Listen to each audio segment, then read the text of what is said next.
It's not the fact that he's eating the seeds on the ground. He's not climbing up there and ruining the bird feeder more than some squirrels already did. He was caught drinking out of our pool.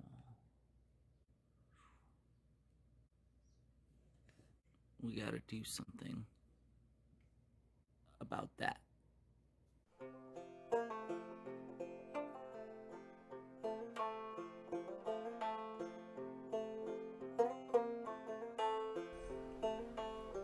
So, with Wiley and I headed out into combat against these squirrels, I thought this would make a good opportunity for me to show you guys my garden. The squirrels don't quite bother it, really, but we still have to do something about them getting into the pool. I thought this would make for a good opportunity for Wiley to show off some of his intimidation tactics. Tell him, Wiley. Yeah. Yeah. But he was just too cute. So we had to resort to Plan B.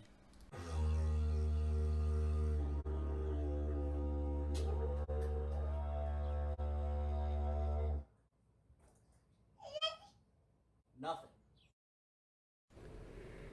It looked like we didn't have any other option really but to confront them face to face.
I let Wiley lead the way, but the squirrels were already long gone by the time we got there. So we decided to do just a bit of yard work and then head in for a little snack.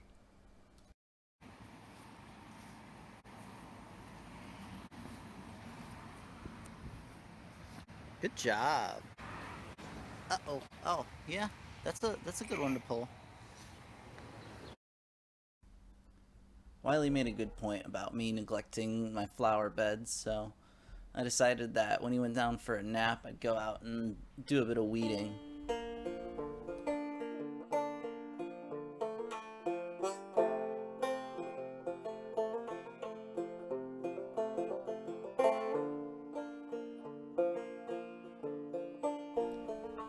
While I was weeding, I found a little spider home. It popped out at me when I almost destroyed its web from pulling. So I figured they can stay as long as they keep some unwanted bugs away. I decided I'll name him Miles.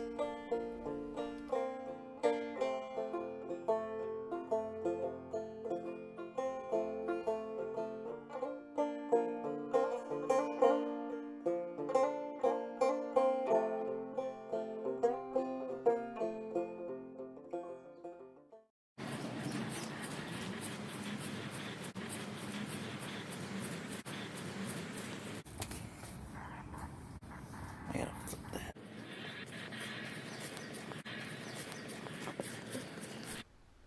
So this is it.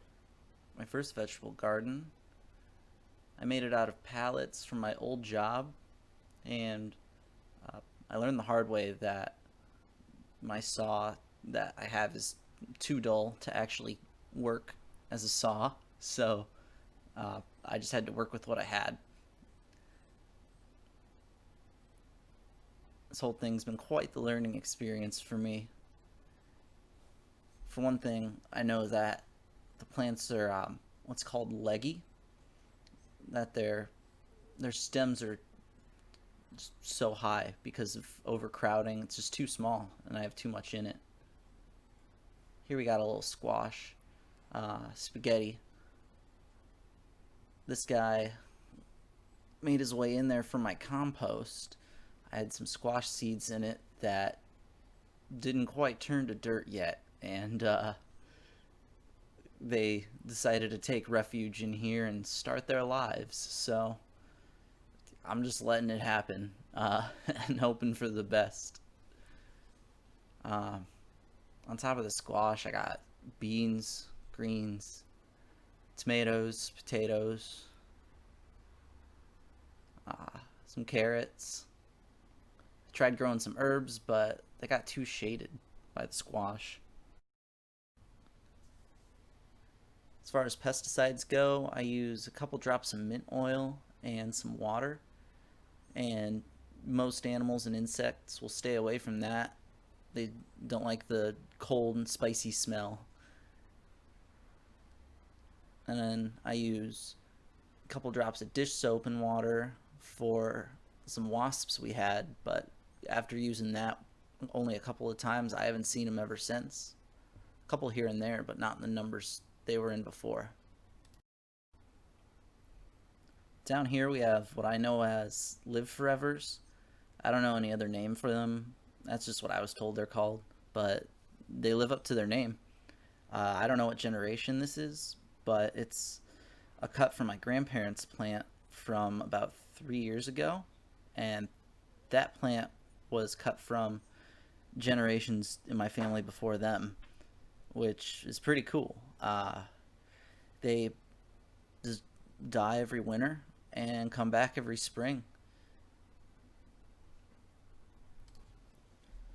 This is a hydroponics setup from a buddy of mine who's currently living the van life, traveling across the country, and he was gonna put it on his van to grow food, but it didn't turn out how he wanted it, so he gave it to me. And as far as I know, it just needs a water pump, maybe some other tubes. He gave me plenty of tubes though. I haven't started it yet, but we'll see what happens. This dead boy here was a Nordic pine that I bought after Christmas for a discount with the intention to plant it in the spring, but it didn't last inside through the winter. So now it lives as a constant reminder of my failures.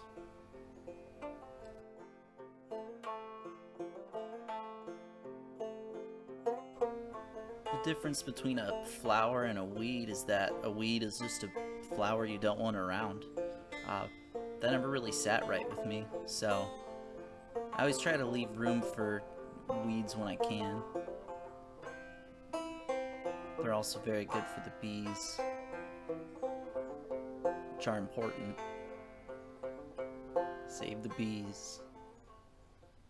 Oh, and for the squirrels, I just put up a tarp to keep them away like I should have the whole time.